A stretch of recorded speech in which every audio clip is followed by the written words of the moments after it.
Трамвай. Трамвай арнайы рельстер арқылы қозғалатын көліктің түрі. Трамвайдың қозғалуына электр тоғы қажет. Трамвай темір жолмен қозғалып, энергияны 3-4 метр биіктікке ілінген түйіскен сым арқылы алады. Моторды қызметке қосқан электр тоғы әдетте рельс арқылы жерге сіңіп кетеді. Жол бойында трамвай бұзылса, оның артында қыруар трамвай кезек күтіп тоқтап қалады, өйткені бұрылып өтетін басқа жол болмайды. Электр тоғымен қозғалатын трамвайдың дүниеге келгеніне 100 жылдан асып кетті. Алғашқы кезде көше бойлап созылып жатқан рельстердің ортасымен жетекке жегілген аттар кішкене вагондарды сүйреп жүрген. Бұлар нағыз ат шеккен трамвайлар болған.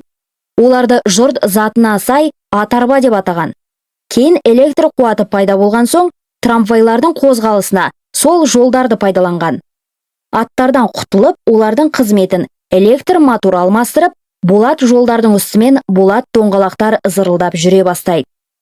Әлемдегі алғашқы трамвай 1881 жылы Германияда пайда болды. Оның жолының ұзындығы 2,5 шақырымды құраса, трамвайдың өзі сағатына 30 шақырым жылдамдықпен қозғалған.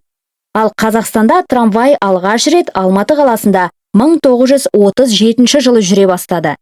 Трамвайдың ең жоғарғы жылдамдығы сағатына 65-70 шақырымды құрайды.